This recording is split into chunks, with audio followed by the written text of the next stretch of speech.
don't come around. Don't come around. Got the crowd gone wild. Gone wild. Tell me what you know about that milk style. That milk style. Yo, y'all know what time it is. Y'all know what time it is, man. It's the Memphis Jelks Show. Back once again, man, in a hot July, man. It's toward the end of it, man. How y'all been doing out there in this weather?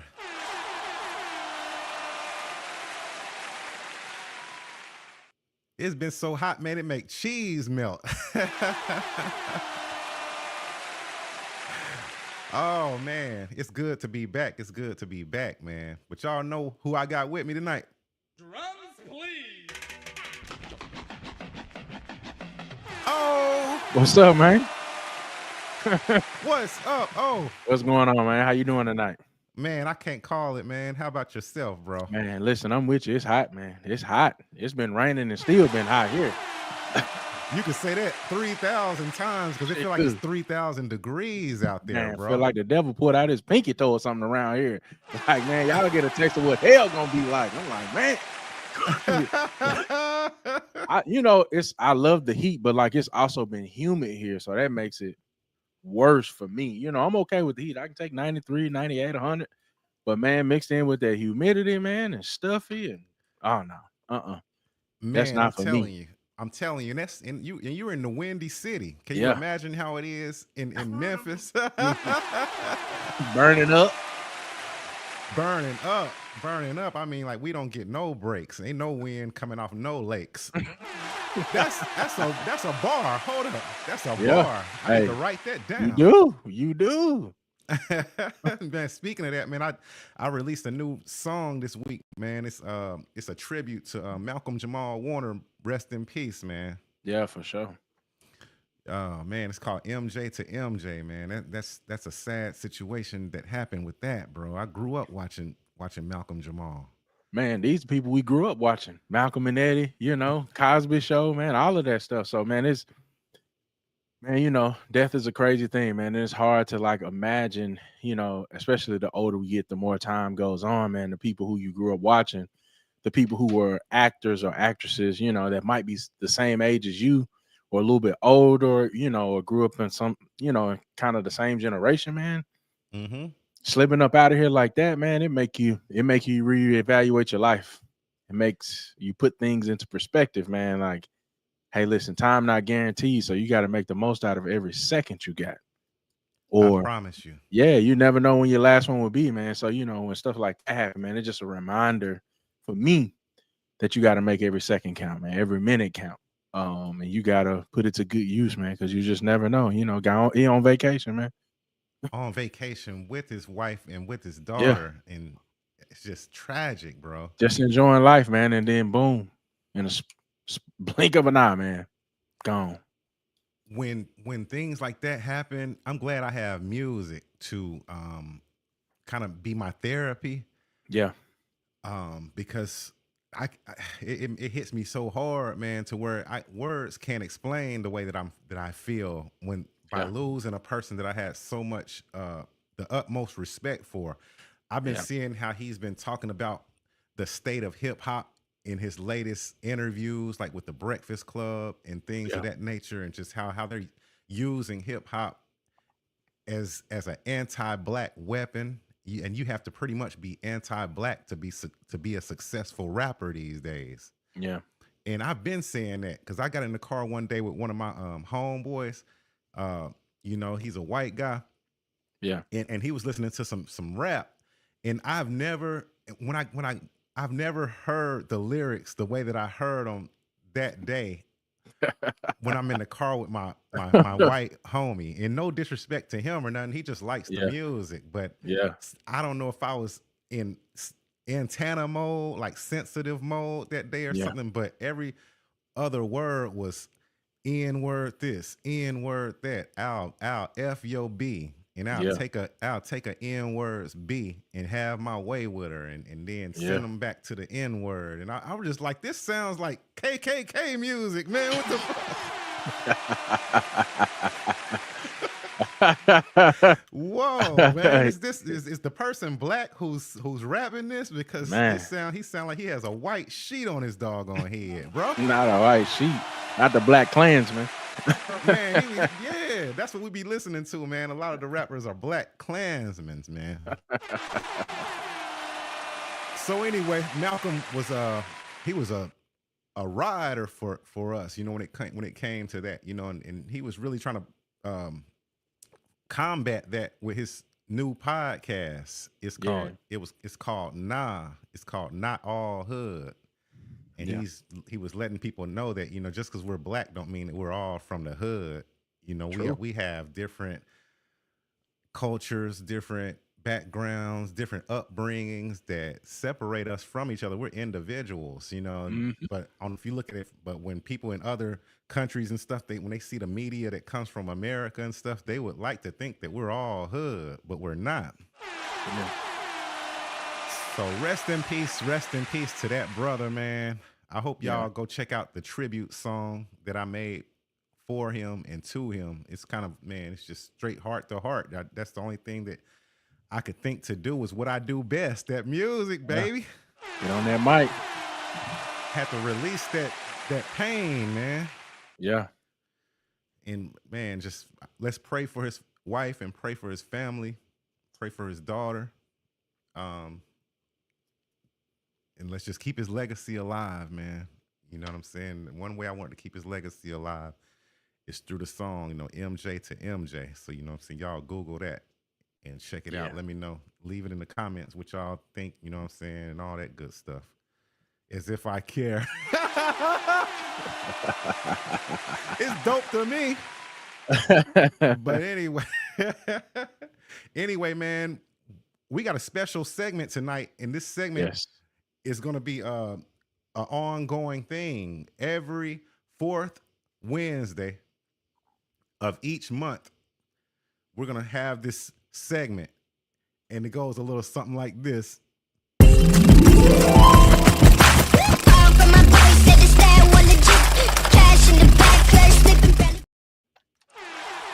Ryan Henning is in the building. What's up? Welcome to the Memphis Jelks Show again. What's good, y'all? What's good? Man, happy to be here. How's it New going, intro. Man, look, I'm blessed and highly favored, man. That's a heck of an intro, man. That's what I'm saying, man. I'm starting. Memphis Jelks Show stepping up, man. Thank you, man. I appreciate it. They increased the budget on these folks, man. Sponsors. Do y'all hear that, sponsors? Do y'all hear that? Sprite. They better get in now for the price of the brick go up. Yes. Sprite, Coca-Cola. You know what I'm saying? And we need y'all sponsorship. Holla at your boys, man. We need that. Hold on, let me run it for them one more time.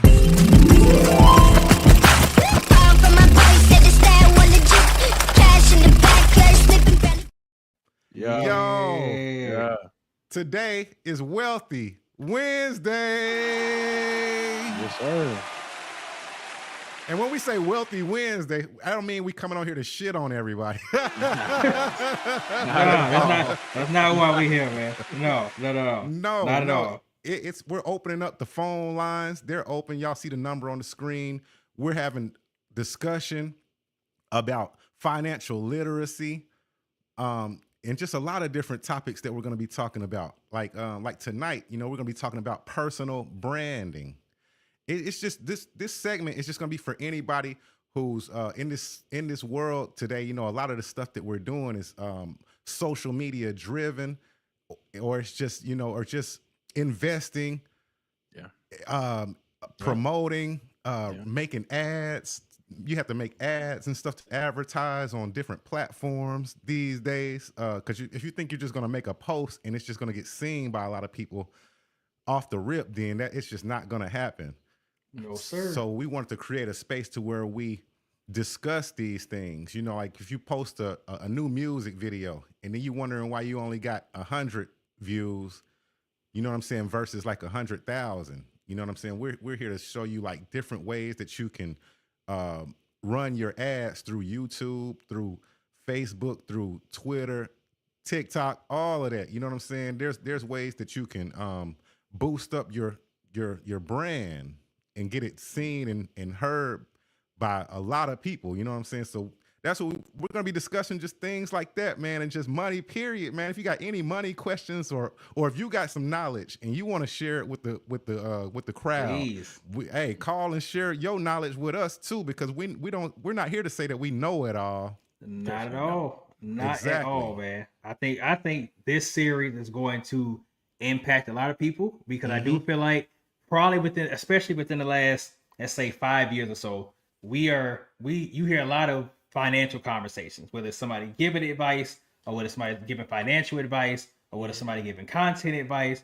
I feel like in order to do it justice, we have to have a very well-rounded discussion, not just about the financial portion of how to make the money, but I feel like if you want to be the true definition of wealth, we all know that wealth is more than just how much money that you make. It's also how much money that you save. It's how much money that you invest. It's also the education that you pass down to future generations. So that also includes, personal development. That includes mental health. That includes your saving system. That includes your business. That includes so many different things beyond just how much money you made at the end of the day, that I don't feel like people touch on enough. And that's exactly why we're doing this series in the way we're doing it, because we want to make sure we cover all the bases here. And that's why specifically we are starting with personal branding, because everybody wants to be a content creator these days. It's very popular. It's on the rise. Streamers are popular now more than ever. Everybody wants to get to that content creation bag, but some people aren't aware of kind of what that entails before you even get to how to spend the dollar. And that's why we are here. Yes, I love it. I love it. And the number is 901-410-0123, as you can see on the screen. So call in, feel free to hang out with us tonight, man. At some point, I'm going to figure out how to start putting the link in the comments. And then if somebody want to jump on stage with us, we're going to let them jump on stage with us too and show their face. You know what I'm saying?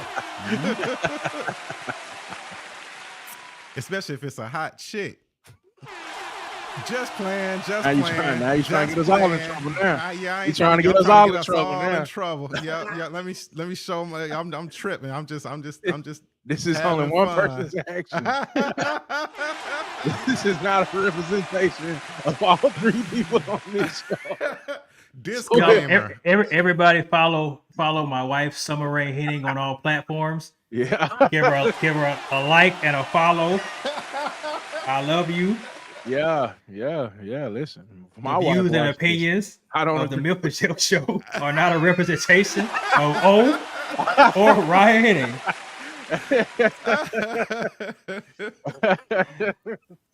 Oh man, y'all crazy, man. Y'all crazy. Yeah, I was just jiving. Yeah, you know what I'm of course. Yeah, but hey, y'all call in. You know what I'm saying? But I am gonna let people come up on stage, though. Sure. You can even be ugly. Is that better? I mean, look, we are all ugly to somebody. Yeah, I mean, that works. Yeah. That works. Yeah. That's true too. Then like this turning into wild out wins. It's not wealthy wins. Oh man. Oh man. So where can we begin? Where do we begin, man? Well, if you don't mind, I think we were talking a little off camera before we came on air. Oh, I don't think you were here yet. So okay. I was giving Mr.Jelks here an overview of how we even got to this topic that we're talking about. Yes. And the antithesis for the reason I even brought up this topic was because I think content creation, just like you've noticed, content creation is on the rise. Mm-hmm. Whether it's somebody creating viral posts on Facebook, whether people are trying to get monetized on YouTube, whether they're starting cooking channels, family channels, whether they're on TikTok and trying to figure out the algorithm, and they hear the word algorithm so much. And I think with especially the DDGs, the Kastanites, etc., I think with content creation being a major focal point, a lot of people focus on how to get monetized to make the money. But what they're not prepared for, in my opinion, they're not always prepared for what comes after. They're not prepared for the personal branding that comes in, where it's not just what you do, it's how you do it, it's how much you do it, it's your audience, it's figuring out who your audience is. You take, like I say, your DDGs, your Kastanites, your Mr. Beast, who have cornered the market on monetization when it comes to those videos. His videos do millions and millions across multiple platforms, across multiple different channels on YouTube, for example. So I think we need to have a discussion before we even get anywhere near of how to invest your money or what to invest in. I think we need to have a discussion about what makes a personal brand and some things to maybe consider and maybe even avoid while you're trying to develop that brand before you even get to that point. Yeah. That makes sense. I think people be, sometimes these ideas, people just, hey, I see somebody doing this, I'm gonna jump out the window and do it. And I think that's a great thing to do, but I don't think people take into account the strategy that comes behind it, because usually when you see people on the stage that they're on, at some point they picked up some strategy, whether that was intentional or unintentional. They picked up some strategy to work towards building that platform, to work towards building that audience, to work towards understanding what the audience wants and what the audience wants to see. And they kind of have carved out their group in the market. And so sometimes when you see these people, you think that, oh, I can jump up and do it like that, and not realize that you have to take the time. I think you said it perfectly. You have to take the time to craft and brand yourself at the start so that when you start to get it, you don't have to try to figure it out, or you spend a longer time in that build process because you can't quite figure out what you want to do. One day you come on, you're doing this.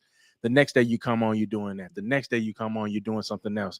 The next day you're representing this. The next day you're representing that. And it, quite frankly, it confuses the audience, right? It's kind of like a business. If you think about it, right? You are your own business. You confuse the audience when you don't know what you're selling or when you don't know what you're marketing. It's kind of like if Coke was to start marketing Pepsi, that wouldn't make sense, right? You have your own products, and then the next day you're marketing Stario. The next day you're marketing something else. And so it wouldn't make sense if you saw a big company doing that.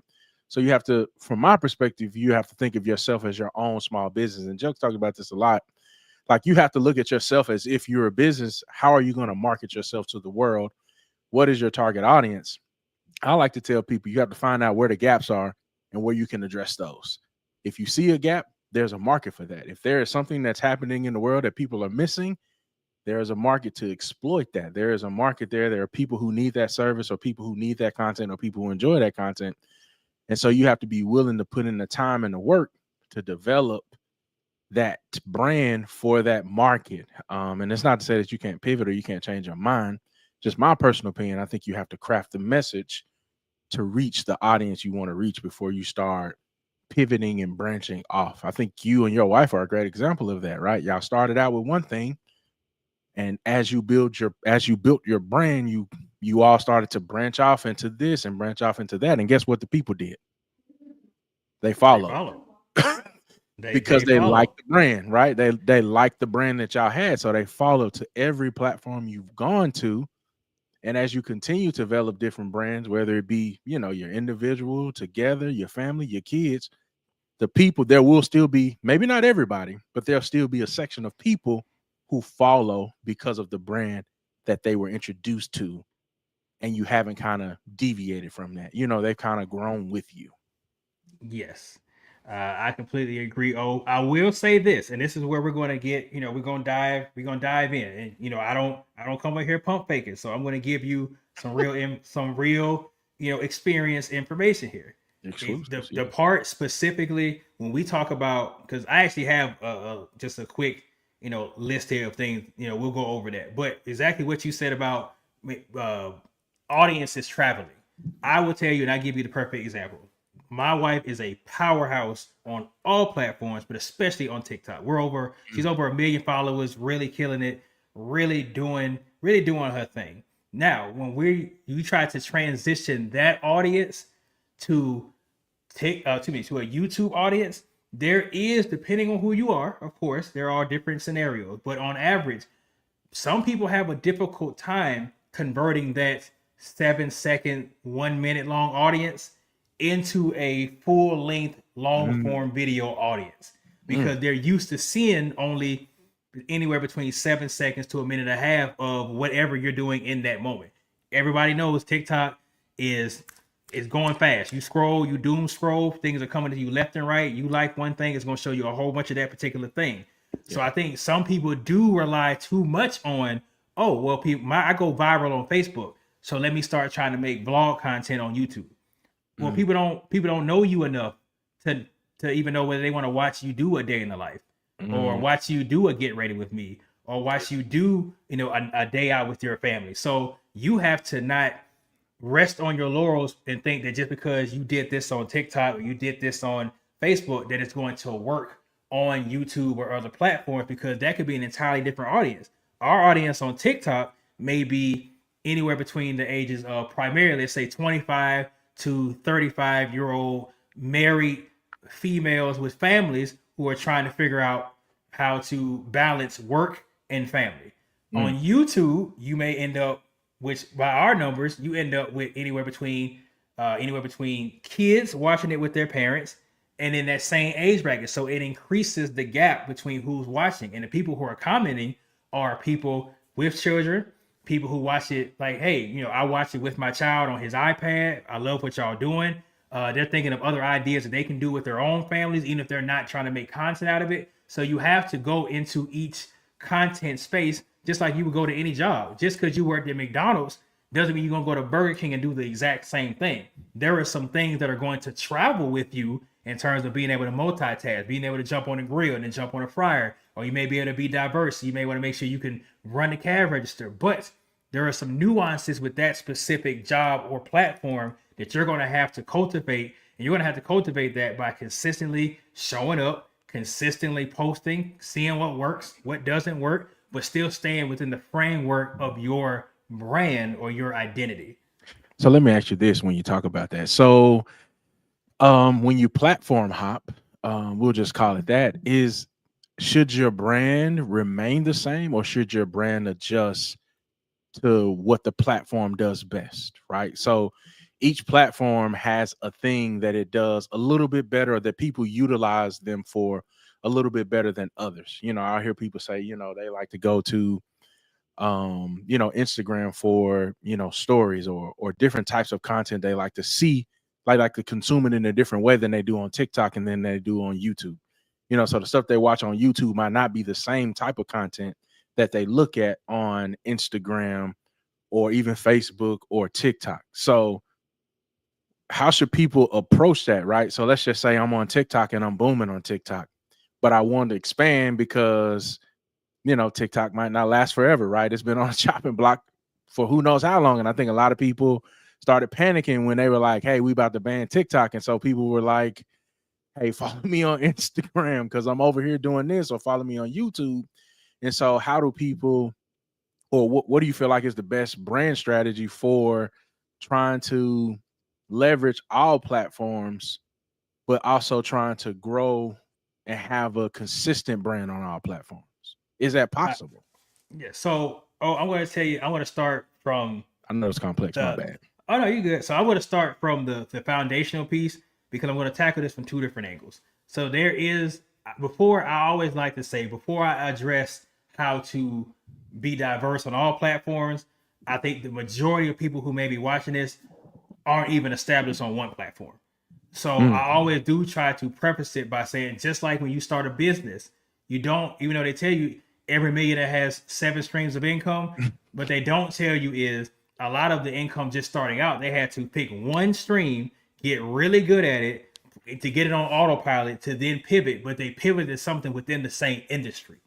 So I kind of translate that to the platforms as well. So if you are booming on TikTok, you can take some of the elements of what makes you boom on TikTok and translate that to the platforms. But you need to make sure that you're booming on TikTok first. Are you monetized on TikTok? Not just because you could be 200, 300 views, but are you monetized? Because if you're not monetized, that's a whole other discussion. Some people just want the numbers. Some people want money. So it depends on what your goal is. Some people only use TikTok as a vessel to funnel people to other things. Maybe they got something to sell, a product, a service, long form content. They'll clip up the long form, put it on YouTube, I mean, put it on TikTok, and then they'll try to funnel people that way. So I think first we need to establish, like, hey, before you try to dominate all the spaces or feel like you have to dominate all the spaces at the same time, you have to pick one and dominate that field first. And with that, you either can go I'm going to say easy, because nothing's easy, but just based off of my definition of which one is the easiest, it's easier to get monetized on TikTok first, because the more people scroll, the average person is going to watch a video 7 to 10 seconds. You may be lucky to get somebody to watch a minute long video, and they're going to move on. So they're constantly scrolling. So the more, essentially, you have more bites at the apple that they're going to watch. One, if they watch one, they're going to watch more than one. So you could have a video that is doing 200 to 300 views at the time, and then you keep posting, you get one that pops. Then they're going to go back and see all the other ones, which is going to make those numbers go up. Then once you get that established, then you can take that and put it on YouTube Shorts, because then you can tweak it a little bit, put it on YouTube Shorts. You can't do it exactly the same. Put it on YouTube Shorts. They're paying for that as well, but we're trying to build up that audience as well. So once you get monetized on YouTube, they're also paying for YouTube Shorts as well as long form. A lot of people kind of neglect that. We were at a YouTube conference a few months ago during the holidays, and there are some YouTube creators who all they do is just post shorts, and they're making a living off of it. So Really? don't think you only have to post long form videos on YouTube. It's just that helps with ad revenue, because the longer your video is, the more ads they can place in it, watch time, all those things. So to go back to your main question, let's assume you are booming on TikTok and you want to go to YouTube or you want to go to Facebook. Well, you first have to identify, what are you famous for on TikTok? If you're a gamer, let's say you game. Well, 9 times out of 10, you're already on some type of Twitch, you're on Kick, you're streaming of some kind. So chances are your short form content is clips from that long form content. Yeah. And if that goes viral on there, then you just have to figure out how to make your stream or your clip interesting enough, whether it be something that you said, maybe it's your personality, maybe you got people jumping into their screens, you got the I Show Speeds wrecking their whole entire computer setup and clipping that, posting on the internet, posting on their pages, posting it on clip pages, going viral, and then they're going to be like, At the end of the day, you just want somebody to go, who is this person and where can I find more about them? So you got to first grab their attention first, and then take that, tweak it a little bit, and then go to the other platforms after that.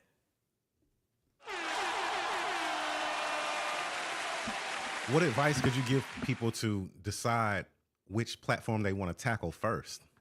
Because I know they're all different. Yeah. So I would tell you that this is, of course, is always my opinion. To me, the foundation is always, where are you already?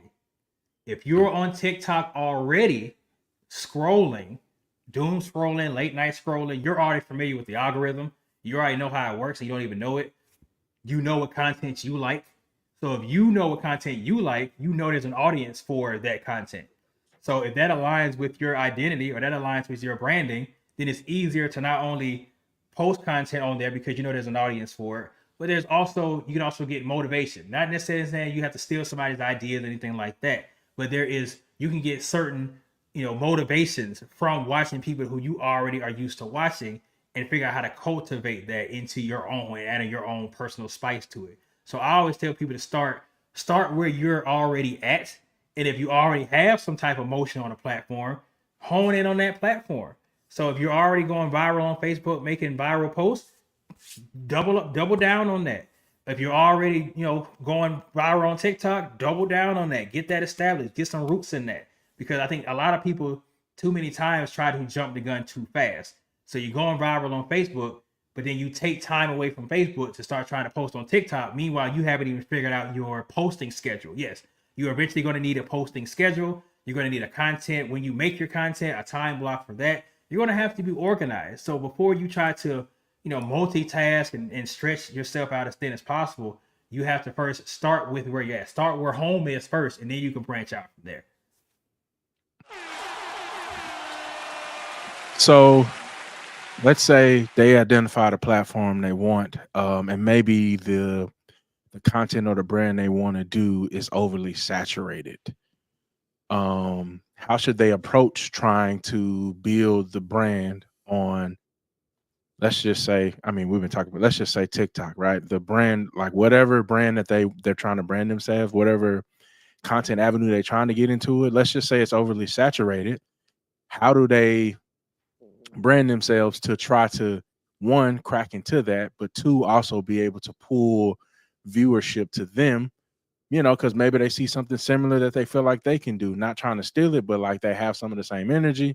that have some of the same concepts, or you know, have some of the same thought processes, but maybe a little different, and maybe they feel like they can, you know, bring a new light to it, but it's a highly competitive market. How do they set themselves apart, and how do they start with building that brand on that platform? That's a good question. Oh, I and know. I'm gonna answer your question with a question. I want you to stay with me here. And I want both of y'all. I want both of y'all to think about Yeah. this. Who makes nails? Who makes nails? Yeah.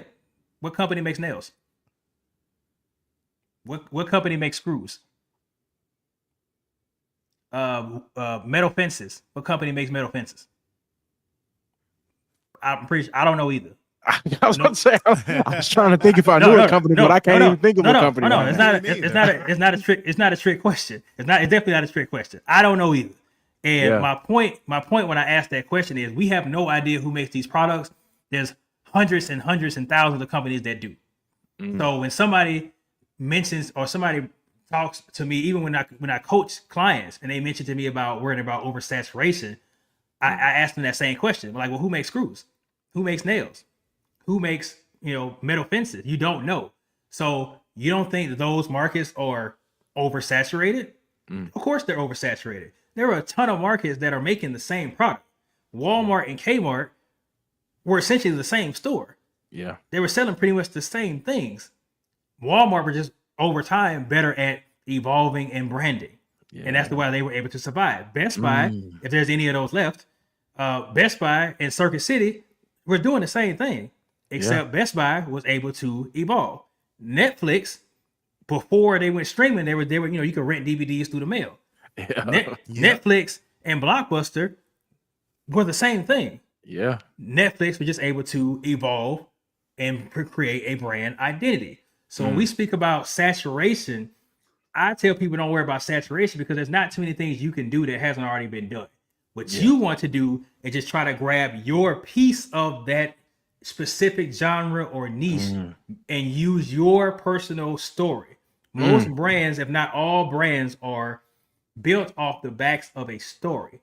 Now, the problem is we don't know Walmart, the person who created Walmart, we don't know his story because it's been established for too long. But I'm pretty sure in the beginning, a lot of that was branding his story and how he was able to do all the things that he was able to do. So when people talk about oversaturation, to me, if a client were to come to me and talk about, well, I want to do cooking content, but I feel like everybody's doing cooking content. Well, I would ask, are you doing cooking content? Because if you're not doing cooking content, why are you worried about everybody else who is? Because everybody else, you're thinking about all the people who are doing cooking content that maybe are not getting views. But there's just as many people who are doing cooking content who are doing views. They may not be doing large amounts of views yet, but the difference between the person doing cooking content and getting 200 views per video and you is they're getting 200 views per video and they're doing 3-4 videos a week. You're getting no views a week because you're posting no videos. So they're by the time they're getting all their mistakes, they're getting all their editing mistakes, they're getting all their personality. They're trying to figure out, should I talk low? Should I talk high? Should I use a high pitch? Should I be more enthusiastic? They liked it when I made steak, but not when I made lobster. They liked it when I went here, but not there. They like my kitchen, but maybe the lighting look a little off. Like they're figuring all that out in real time and adjusting on the fly. But you're too busy worrying about having the right camera, having the right lighting, having the right kitchen. There's an individual on TikTok right now. I believe his name is Hood Life. Shout out to, I believe, Hood Life. He went viral on TikTok for cooking hood meals in a trailer that was disgusting. That was part of his brand. His brand identity was making good, decent food in a terrible looking trailer. And he went viral and he got all these followers to the point where he was able to, you know, provide himself a nice living from that.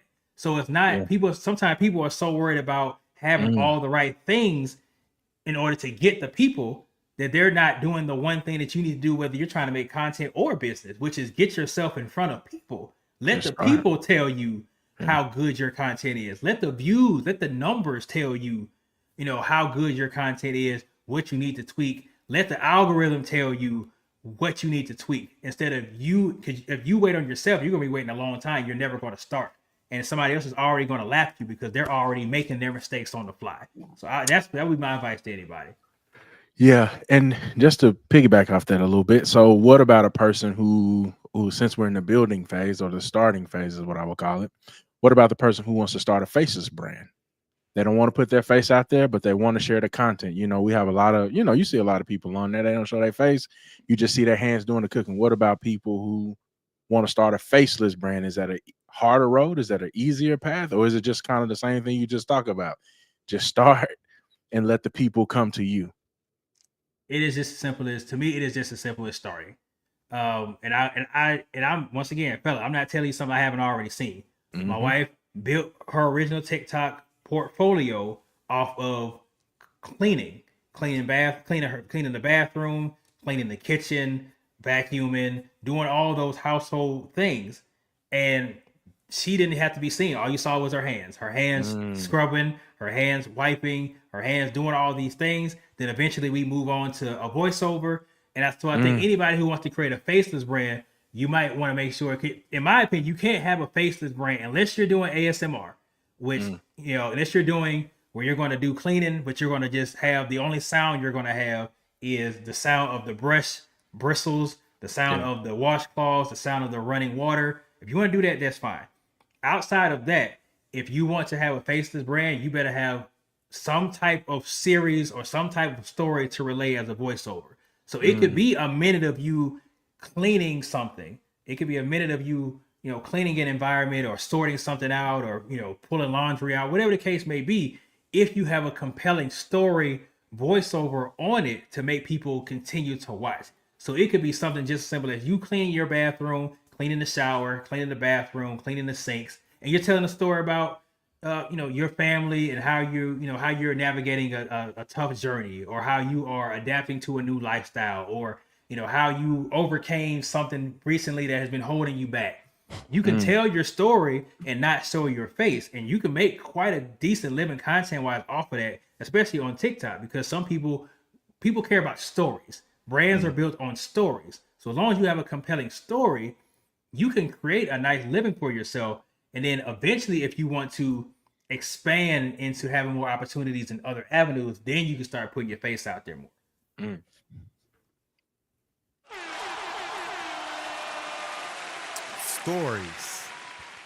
Stories.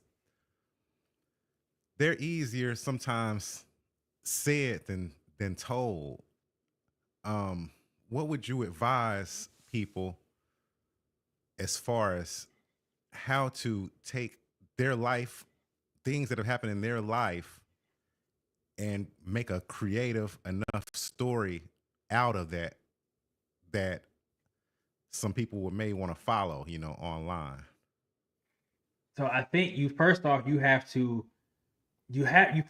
identify your actual story.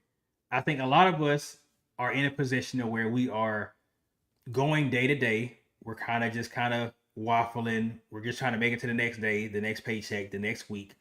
And some of us aren't even aware that we have a story worth telling, because we feel like, oh, well, I work a regular job. I go to work. I take care of my kids. I have a car, but my car is not exotic. I have I'm renting where I'm at. I have an apartment. Nobody wants to see, what I do. So you first have to identify what makes or what aspects of your life can be compelling, but how can you take those and tell them in a compelling way?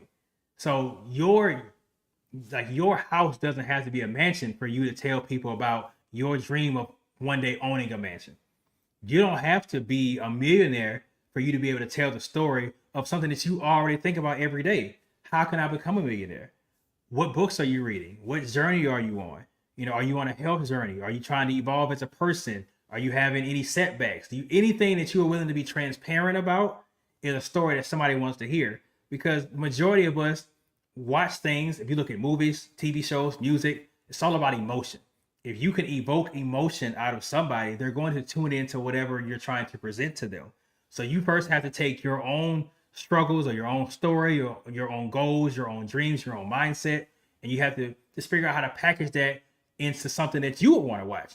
Go back to the people that you watch on all your platforms. What is it about them and how they present their stories that makes you want to tune in and constantly come back for the next story? There's something in there, if you do your research, that you can pull from all the people that you watch on social media and say, how can I incorporate this into the story that I'm trying to tell?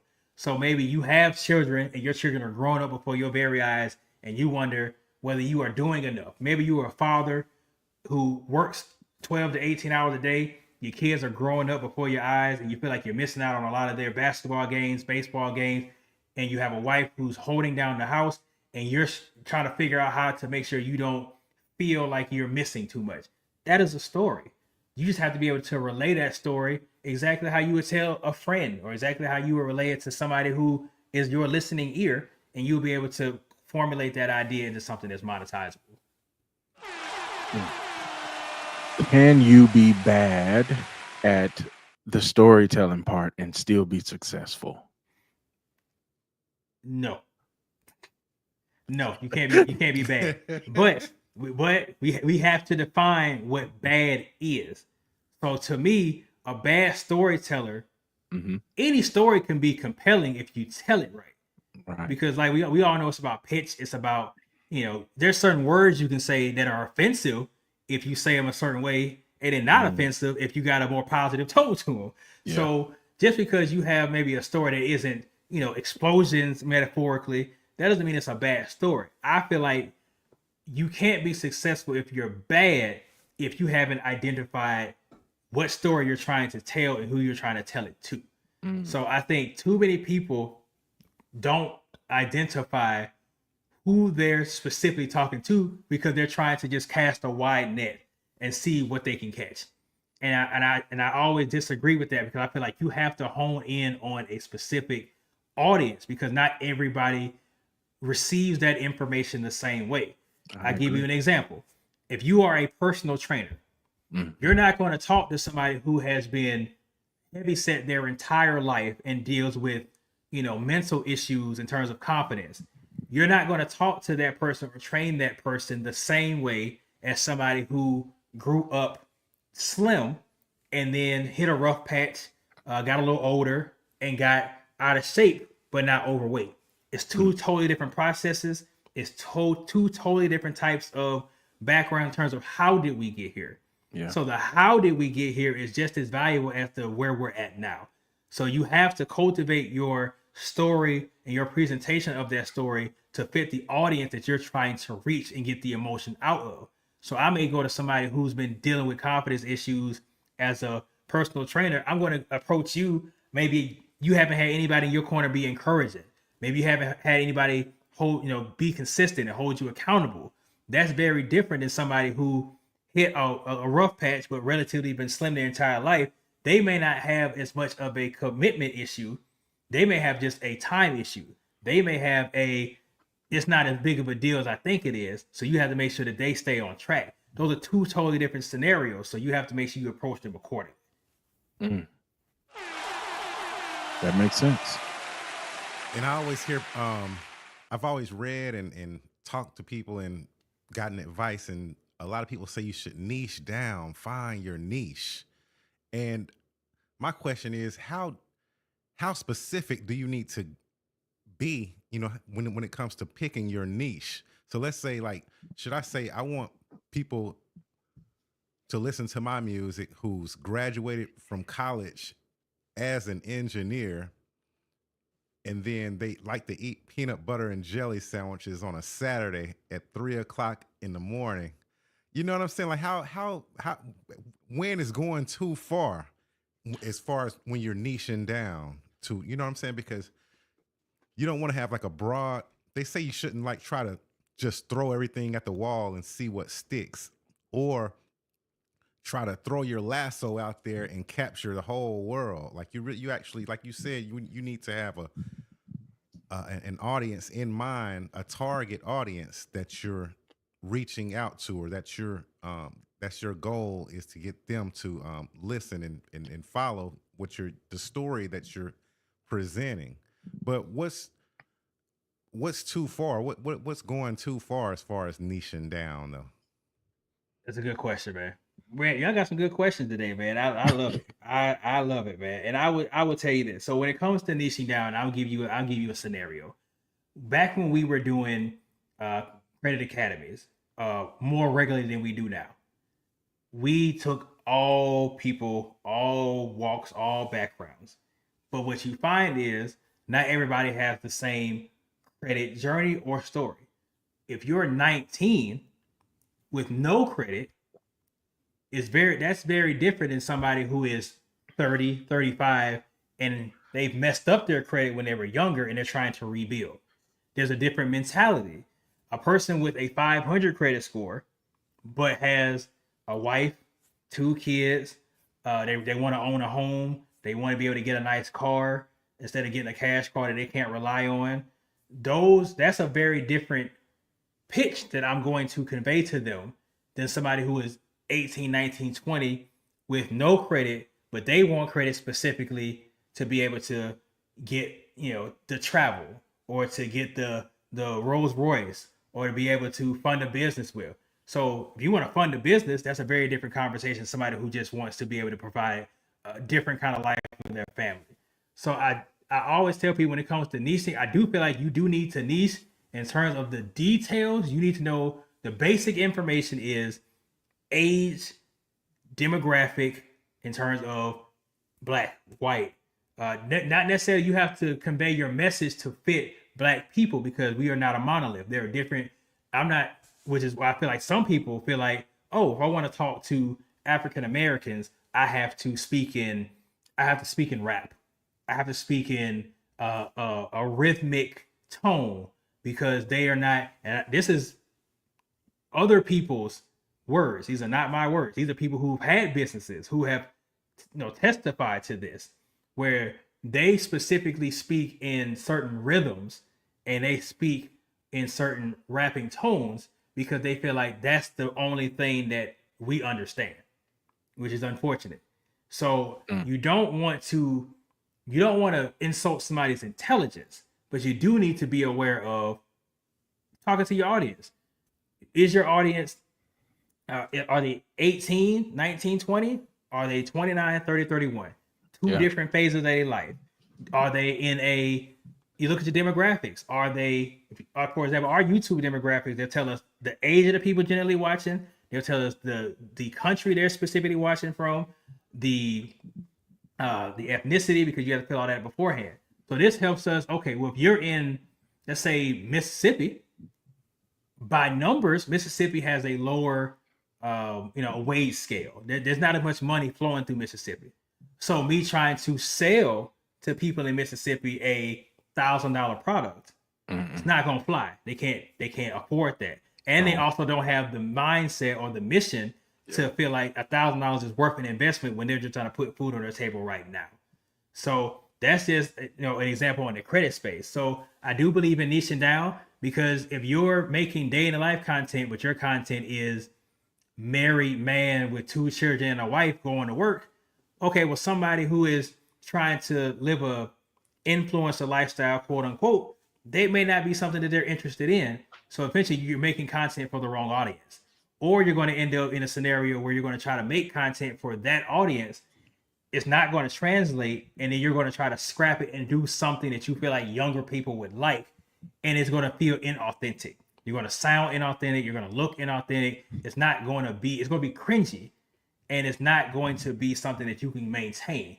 You're going to get yourself in a scenario where you're going to end up like a lot of people who are doing, hood pranks. And then once you realize you don't want to do hood pranks anymore, because you're going to end up in jail. Well, now your audience is going to turn away and find somebody else who is, because you don't want to do it anymore. They're just going to find somebody else who does. Yeah. And, I think that was a great answer. Yes. That was a great answer, because I think, I look at it like this. If you don't have a roadmap, how do you know where you're going? So if you don't have a niche, if you don't even have like some of the basic stuff that you talked about, like how do you even know where you're going? How do you even know how to start the journey of the content creation? How do you even know where to start writing the story if you have no idea of where you're going? And so I personally don't like watching people's content who's all over the place. Like I like watching people content who's consistent with. If you're a singer, when I look at your content, I'm really only just looking at it to see the singing. And when you start throwing in story about your life and stuff like that, that captures me too. But like, I'm really just scrolling through trying to hear the singing content because like that's what I'm into. Or if you're doing pranks, like that's the content I'm looking for. So if I come on there and see you doing this and it don't really have a natural crossover, right?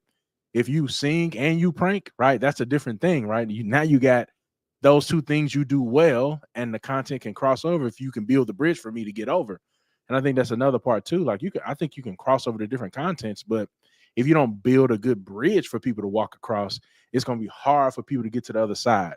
Everybody can't swim if there ain't no bridge there, right? Some people going to just get drowned out. They're going to get lost. They're going to get washed away, and they're going to land on somebody else's page. So I do think it's important to build a good bridge. If you're going to cast your net out, you need to at least cast it to where people can go get it, like be able to walk across it and get it. And I think if you don't do that, then you'll be at the starter phase of your content journey for a long time until you figure out what you're doing or where you're going, at least. Like, I completely agree. Does it take a team? Because I know like a lot of people, like myself, I run all of my social media, Facebook, Twitter, TikTok, Instagram, YouTube, hell, even LinkedIn. Yo, so at what point, I mean, like it's at that point, it's like, do I have too many irons? You know what I'm saying, in the fire? You know what I'm saying? Yeah, I get what you're saying. And if I do, at what point should I start considering creating a team? And that's another thing. A lot of people always say, man, you need a team. It takes a team. But nobody ever breaks down, what does that team look like? Who are these people? What roles is this team playing? You know what I'm saying? Yes. Can you break down? I know that was kind of, a double entendre type question. No, I definitely got you. And I think we can answer it. I think we can answer it basically two questions in one.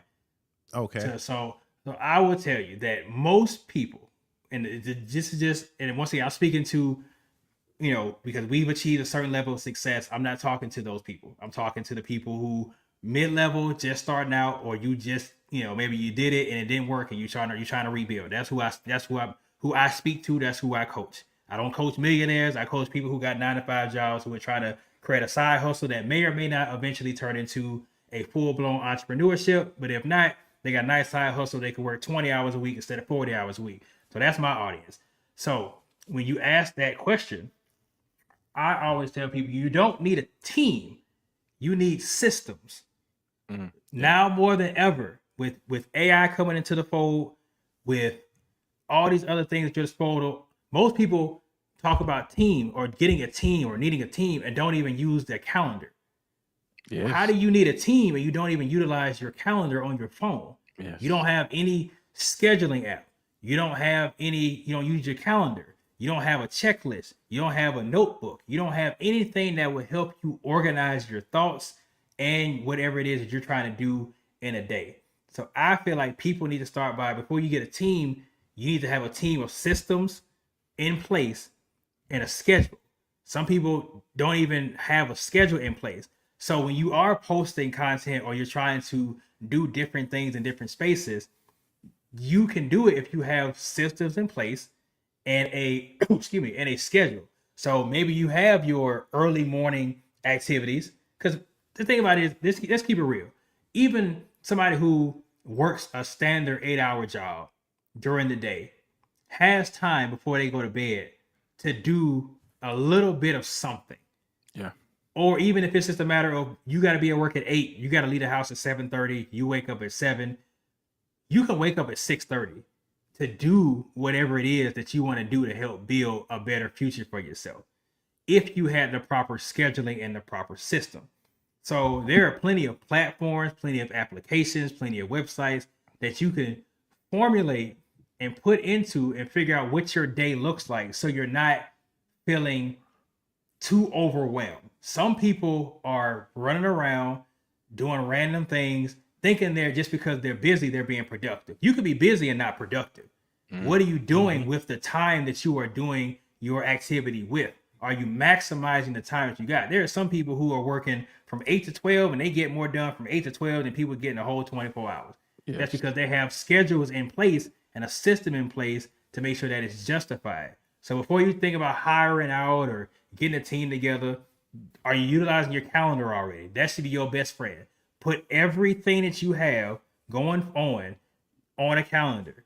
You may think that you don't need to put on your calendar, okay, I'm gonna make this video and edit this video between 4 to 5 o'clock. See, like I don't need to put that on the calendar. I'm just gonna edit it whenever I'm done with it. And then something comes up, you gotta make dinner, you gotta answer this call, you gotta do this, maybe you gotta work. Next thing you know, you're up at midnight trying to edit this content. That's not going to get you anywhere. That's not going to get you where you're trying to go. So put a schedule in place, put systems in place so where you can time block your activities so you can be more productive. Then after a week or two of that, then you can see, okay, well, maybe I need to increase this from 30 minutes to an hour. Oh, I got a little distracted because, I'm used to getting a break in between. So I'm going to, instead of saying I'm gonna work hard from 5 to 8, I'm going to do in blocks of 45 minutes. I'm gonna do 45 minutes and then I'm going to take a phone break. I'm going to step outside. I'm going to take a snack break. I'm going to, do something. And then I'll start again, do another 45 minutes, give myself another break. So before you get a team, make sure your team should be your calendar and some type of scheduling app. Yeah, and I think people also be thinking these things cost a lot of money. There are a lot of free systems out here that people just promoting. Now you might see a little ad every now and then, or you might get this little watermark thing on it, but you're not publicizing that. You're not using that for public consumption. You're using that to organize whatever you're trying to do. And two, I like what you said. The other thing I think what I really caught out of that is if you want to be good at it, you have to be intentional about what you're doing. Yes. And if you say, this is what I want to do, and this is what I want to pursue, you have to be intentional in that pursuit. And if you use the systems, they can help you manage and be intentional. And I think a lot of people sometimes they overdo it, like they be like, oh, I'm going to do, and I'm guilty of this. Oh man, I'm gonna do 45 minutes a day. You're not capable of doing 45 minutes a day right now. Like, that you're not capable of doing that. Sometimes you have to start small to get to the destination. And I think some people think that, I got to do crazy hours of work on this content in order to get it right, or get it to a perfective state. And it's like, sometimes just take 15 minutes, man. And whatever comes out of that 15, go with it and keep building and working on it. Like, get in a rhythm, get in the system, get in the habit of doing it. And if you get in the habit of doing it, I think it'll breed out of those things that you're looking for to do, versus, spreading yourself too thin right away, knowing you got other stuff on your plate to do. You got to know yourself, and you got to know what you're capable of doing, or you'll burn out in 2 months and you'll be like, man, it's not for me. I completely agree, man. It only takes, generally, they say it takes 21 days to build a habit. That's it. It doesn't tell you that it takes 21 days and you had to do it 8 hours a day to make the habit. Yeah. So if you just take a little bit, because we're also thinking long game. Yeah. Long game, we're trying to build the habit to be able to do what we're trying to do. So just take a little bit of your time. You don't have to be the best right away. Just learn a little bit about editing for 15 to 20 minutes each day. Learn a little bit about how to make your background better every day. Over time, you're going to see the results, and then you're going to be learning as you post. You're going to post, learn, post again, learn, post again, and so on and so forth until you build that habit. And when you look up, you're going to be able to see the progress of your work and see the gradual scaling of that evolution.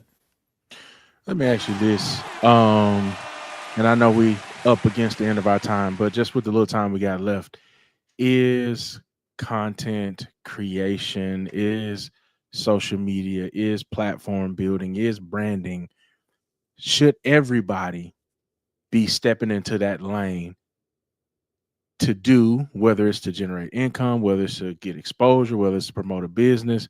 Should everybody be pursuing that avenue in some shape, form, or fashion to at least to attempt to, make money from it, or get another stream of income from it, or like, should everybody take a shot at it, or should you want to do it in order to take a shot at it? Okay, so I feel like a lot of people want to do it. Not everybody is built to do it. Mm. I'm somebody who, speaking for somebody who has multiple businesses, I'm going to always be somebody. I think everybody should have a business, if for no other reason for the tax benefits of owning and being a business owner. The tax code is written for business owners. Yes. As you can clearly tell from all the tax breaks that certain business owners get, that we as regular people may not be able to get. So just to be able to take advantage of all those things, I encourage everybody to start a business of some kind. So when it comes to content creation, I feel like everybody content creates. It just depends on what level and how you want to do it.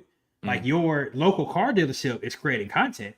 They're just doing it in the form of maybe old school commercials. They're hiring certain people with certain personalities. So their content creation is just the ads they put, or them taking picture with the new client smiling with the car, talking about how good of an interest rate they got. It's all content. Everybody is giving you some type of content.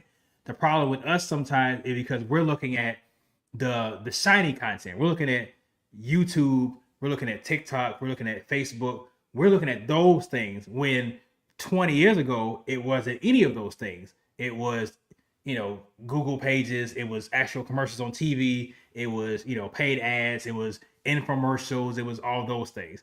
So I feel like some people aren't cut out to do it, but there is a certain genre of person that can do it, even if they're using it as a vessel to get to something else. If you want to make content your life, that takes a certain level of commitment, a certain level of time management, a certain level of vulnerability that is different from somebody who just wants to use this as a vessel to funnel you to a tangible asset or a tangible business that they have. So those people, and I give you an example. If you own a warehouse, or you own, better example, you own an event center, your personal brand may help you sell or get that event center rented out. However, your content when it comes to the actual event center is the people who are renting it, their reviews, and showing the inside and showing the setup, maybe showing somebody having a party there. It's not necessarily you.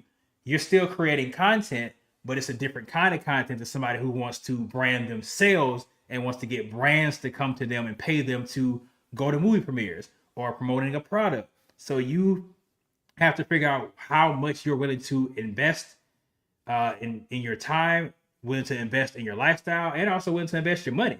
There's a story that the streamer DDG tells, where he said when he first started out, when he first started making money, he spent his last 5-digit thousands of dollars on a car, not knowing where his next money was going to come from, because he knew that car would be something he could monetize in his stream and on YouTube. So sometimes you are going to have to take those type of investment risks in order to get where you're trying to go. So you have to make sure that you are prepared for that. Woo, man. So great. After the show, I want everybody to head over to YouTube and hit that follow button on Hanging with the Hennings. Yes, thank you. Please go like, subscribe. We just posted a video a day ago. My son's 16th birthday. We had a great time.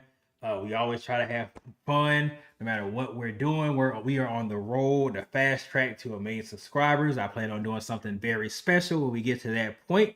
So y'all definitely stay tuned for that. And it's just a blessing, man, to be able to have fun and be able to make content with your family and see my kids have fun and enjoy themselves.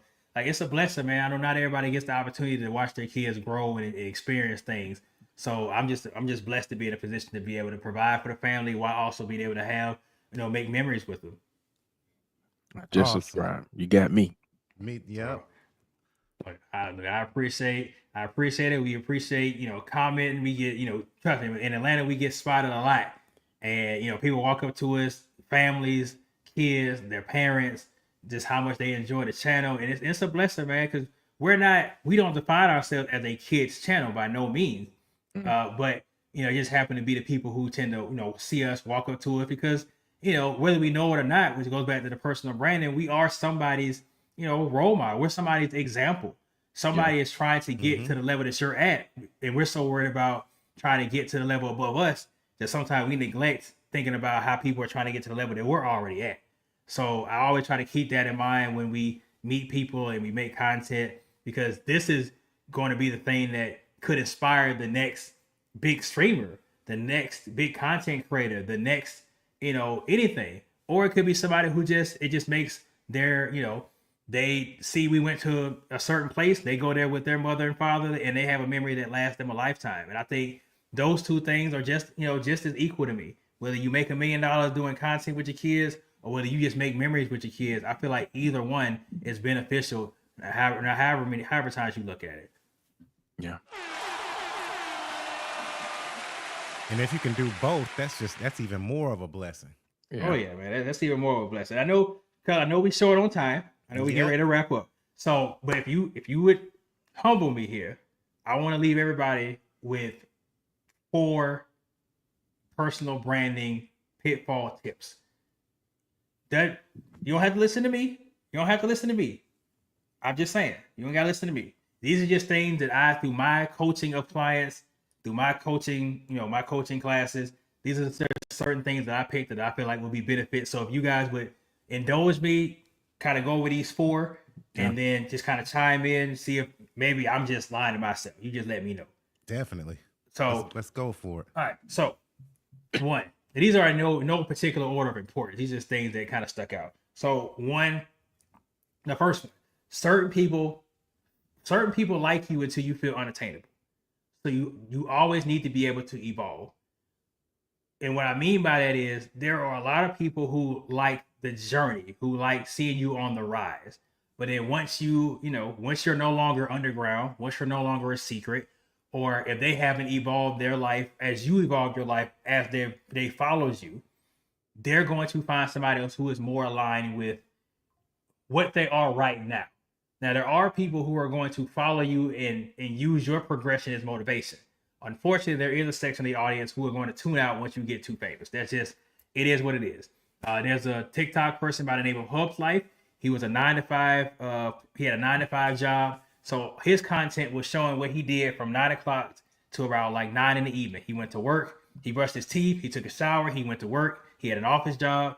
He put his laptop in his backpack. He came home. He made a dinner. He brushed his teeth. He went to bed. He may watch a little TV. That was all his content. He did that. People enjoyed it. People watched it, racked up reviews. Eventually, he got to the point where he's able to quit his job and do content full time. There's a lot of backlash because people did not come to him to watch him do entrepreneurial content creation. They liked his content because he was doing 9-to-5 content, which they could relate to. So, of course, there's going to be somebody who sticks with him, but there's also going to be somebody or a lot of people who are no longer going to be into what you're doing because you no longer fit into something they feel like they can obtain on their own. So you have to be prepared for that. What do you guys think about that? No, I think that's true. I know it's true because we're like that with our artists. When an artist is underground, the fan base is underground, and you like kind of keep it a secret. You're like, man, I like this so much because these are our best kept secrets, and nobody else, the people in the city next to us or the states around us, they're not lucky enough to even know about this, right? Mm-hmm. And then as soon as those artists, sign major label record deals and then blow up, and then now the world knows them. Like you said, we're like, man, they sold out. There's some sellouts. You know what I'm saying? You go find it. You're going to try to find another upcoming artist because apparently, like you said, you're attracted to the come up or the rise. Not so much as seeing the person like pop and go all the way. You'll turn around and, like you said, unfollow them and stuff at that point because you know what I'm saying, they're no longer like your best kept secret or whatnot. We were like that with 3-6 Mafia in Memphis. we would buy like all their underground tapes and stuff like that. And then as soon as they, blew all the way up and start making like more commercial type of songs and everything, we're like, what's the next big thing? Oh, Gotti. He's the underground person on the come up now. Forget 3-6. They've sold out, but actually they actually just evolved and Right. built their brand to cover more territory. And then go from like Gotti blows up, and then now who's the next big person to look at? Dolph. Let's follow his journey. It's like you want to find the person that's upcoming and on the rise. But like you said, if they get too big, we'll sell them. I mean, we'll suddenly grow disinterested and start looking for, maybe we're just attracted to the struggle and not so much the success. Right. I think one thing, when you evolve, you have to be able to navigate the people to the evolvement. I think something you said, like being willing and able to evolve, and like you have to be able to bring the people who started with you to the evolvement. Now, you're not going to take everybody, but I think if you find a way to kind of bridge it better, or bridge it to a place to where like it's not just one day you up and you're doing this and the next day you up and you're doing this. Like you have to find a way to kind of like mesh the two together. So not only that you bring some of the people that were with you, but that you can capture the people who are now on that journey, right? Because there are some people who are on that journey where they have quit that 9 to 5 and they are a full-time entrepreneur now. And so they can tap into that content. And you have people who were a part of your previous group who you can carry with you, because some of them might be inspired to do that. So I think, being able to adapt and being able to bring people along with you on a journey makes a big difference to me. When people feel like, okay, this is not attainable for you anymore, I'm gonna stop watching you. I think there is some value in trying to walk that a little bit finely so that you can retain as much of that group as you can.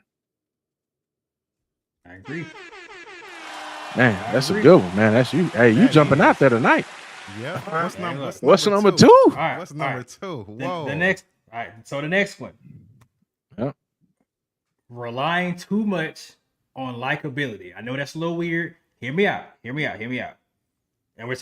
not talking about viralness. We're talking about building some type of financial stability out of this content or out of what we're doing. We're trying to make money from this. Remember, that's the key point. So that's why when I say that. So when I say relying solely on likability, of course, people have to relatively like you to be able to, people have to like you to go view you, to go follow you, to subscribe, etc. What I mean is, and I wrote the phrase down here, personality is great, but smiles don't scale. A lot of us get so caught up on the likability factor and people liking our posts and things like that, that we stop there and don't monetize all the other avenues that we can get based off of that likability. I was talking to people before we got on air, where us as African Americans, one of our best assets is our charisma, it's our personality. So even when we didn't have the financial backing of some of our other counterparts, we were still able to build things because we either use our physical strength or we use our personality to be able to sell a product or a service. Even if you think of like a mom and pop plumber in Tennessee, it's probably going to be Ray's and Sons, and you're going to see Ray's face. Ray started it with his son. He probably going to be the one to show it to your house. Even if he 5 years in, he going to show it to the house. He going to make sure the work is done. All those things, which is good when you're trying to establish the brand. But the difference between Ray and Sons and Roto-Rooter, I don't know what Roto-Rooter looks like, because they have figured out a way to scale their service and combine it with their name through that original experience. So now when you looking up people to come do some plumbing or to fix a problem, one of the first names and things that you think of is Roto-Rooter in terms of a large scale business. So we're talking about scalability. We're talking about a lot of people focus strictly on the check that they get from the platforms instead of making sure that they get in the eyes of the brands or funnel those people into other tangible businesses or using that money from the, like I was talking about earlier with TikTok, possibly, they were talking about get rid of it forever now. So if TikTok were to go out and all your people and all your money was on TikTok and it goes out, what are you going to do? So you need to focus on taking that money and not just thinking that these platforms are always going to be here, and take that money and invest it into tangible things that are going to fluctuate at points, but are overall going to stay the same. So don't get so confined with, oh, I'm making $5, $6, $7, $10,000 off of TikTok alone, because eventually you may want to do something else. And you don't want to, the second you come off the platform, the people who are watching you, the day you don't make a video is the day they go watch somebody else. Yeah. They're not going to miss you enough to not get on the platform. They may miss you in your videos, but you're gone long enough, they're going to forget about you. That's just the reality of it. So you don't want to rely so much on likability that you don't monetize the other avenues, the brand deals. You don't use TikTok, Facebook, YouTube as commercials to you, because you are the product you are selling to the brands, or that you are selling to be able to invest in real estate or warehouses or vehicles. Or you look at your Ryan's World. They got anything that is even meant for children. Any cartoon that's meant for children has a toy line. They got t-shirts. They got apparel. They got bed sheets. They got live action tickets. They're not just the show that you watch. They are all the ecosystem of things attached to that thing that you watch. And I think sometimes we don't focus on monetizing ourselves to the full ability because we're worried about how many views we get and how much money we make off of those views alone. Yeah, that's a good one. That's a good one. Some may argue that it costs money to make money. So what would you say to that in this, like with that theory that you just said? What if a person says, man, but he's talking about growth, but it seems like the only way to grow is that I need seed money. What would you say to that person? Does it always take the money to grow, or is it something else that they could do to grow? So when it comes to anything, whether it be a skill or whether it be a business, everybody has two things that they can always invest in something: time and money. Yeah. If you don't have a lot of money, you better have a lot of time. Yeah. If you don't have a lot of time, you better have a lot of money to be able to skip some steps. That's just what it is. Yeah. So if you have a little bit of both, use a little bit of both. If you have a lot of time and no money, then you need to be trying to figure out to learn as much as possible, to learn how to skip some steps. If you got money and not a lot of time, then you can pay for mentorship, or you can pay for a seminar, or you can pay for a class, or you can pay for some type of convention that's coming in your area. You can pay extra for the VIP ticket to be able to pick the brain of somebody who is already done what you're trying to do. You need to be prepared.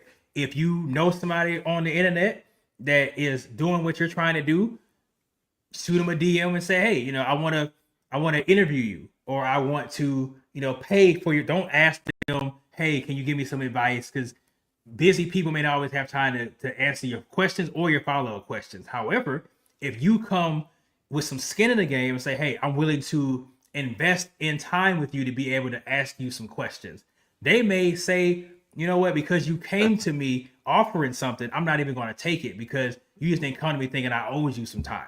Yeah. So you're going to have one or the other. One or the other will get you where you got to go. Now, if you do time more than money, it's going to take more energy. It may take you a little longer, but you'll still get there. If you want to skip some steps, now we're talking about something different. We're talking about, okay, well, I do want to skip some steps because I don't have a lot of time, but I also don't have a lot of money right now. Now we're having a different conversation about how can we get you some extra income coming in outside of your standard 9 to 5. And that's after we even go through your expenses and see, you tell me you don't have $50 to $100, but you did kind of go out to the club like 3 weekends in a row. So maybe we can take that just for a month and get you, some coaching, get you some classes, get you around some people who have already done what you're trying to do. But either way, you're going to have to invest something. Nobody's going to want to work with anybody who doesn't have anything invested. That's just a bad investment. I think that's the key word right there. Everything takes investment. Everything. Yes. It takes an investment, whether that's time, whether that's money, whether that's whatever it is, everything takes an investment. In order to go make that money, you got to put money in the car to get the gas, to get to the job, to pay for the life that you want to live. So everything is going to take an investment. I think it's, what are you willing to sacrifice to make those investments? Then we all have to sacrifice something to make those investments. So it's going to take an investment. Ain't nothing ever came to anybody for free. Nothing has ever come for free. Something came off an investment, and that's either somebody else investing on your behalf or you doing the investing yourself. But it's going to take something. It's going to cost you something. I think that's the part people don't want to wrap their minds around. It's going to cost you something. It has to. Because if it doesn't cost you anything, you're a lot less likely to retain it if you didn't have to sacrifice something to get it. And I ain't saying you got to sacrifice your soul, but like you're going to sacrifice something to get somewhere, right? When you go to college, you sacrifice going out to study, to get the grades, to pass. You know, it's going to come with some sacrifice for something. Yeah, if you didn't have to sacrifice, it wasn't worth the investment to begin with. Nah. Like nobody gets anywhere without investing something. You're going to have to invest something if you want to get somewhere other than where you're currently at. Because you can stay where you're at right now with no investment at all and just keep doing what you're doing. But you're going to have to invest something. Your bank account won't grow unless you deposit some money. That's just facts. That's just cut and dry. Like your bills don't get paid unless you pay the bill. That's just how that works. So you're going to have to invest something in order to make something happen. Dope. What's number 3? You got some good ones tonight. All right, look. Woo. Number three. You don't have to be the best. You just have to be the most known. Because hear me out. So, and because you can relate because you've been in the music industry. When people say the word best, it's very subjective. Yep. So, are we talking albums? Are we talking number of albums? Are we talking album sales? Are we talking concert tickets? What are we talking lyrical ability? It's the same thing with business. I'm pretty sure, I don't know every plastic surgeon in the world, but I'm pretty sure the best brain surgeon in the world probably doesn't make the most money. There's a brain surgeon right now who probably makes less money than a plastic surgeon. Think about that for a second. Yep. So you don't have to be the best but you got to be the most known. So if people see you, if you are visible, if people see your face, if people hear you, you're gonna make more money than somebody who may be better at that thing than you do. There may be somebody who subjectively, depending on who's watching, there's a lot of people who may feel like there's a better podcast than the mr.jelks show. But there are going to be some people who are going to be ride or die about the mr.jelks show because they're not looking at just numbers. They're not looking at just views. They're looking at what they get out of it. So that's why you don't have to focus on being a master of your craft to get started. You just have to be better at something than the people you are trying to impact and or teach. I love it. I like that. I absolutely love it. 100% agree. Y'all ready for number 5? Or number 4? Excuse me. Let's get number 4. All right, number 4. Let's go. Number 4, as we wrap, be prepared for criticism and don't take it personally. Ooh. Like the majority of people who, especially online, the majority of people who are going to criticize you are people who will never be able to accomplish what you have already accomplished, let alone what you're about to accomplish or what you're trying to accomplish. Ooh. So don't take that criticism and use it as something that means that you aren't doing what you're supposed to be doing. Because majority of people try to use criticism as a tool to try to bring people back down to their level. So the one thing you cannot do is take every criticism that somebody has, especially while you're on the ascension, as something that you take to heart. You need to be listening to people who are already where you're at, as opposed to where you don't want to be.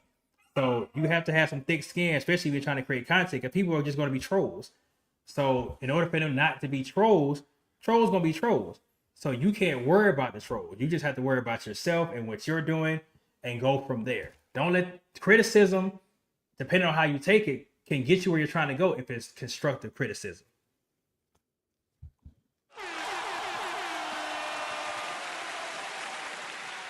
I can attest to that.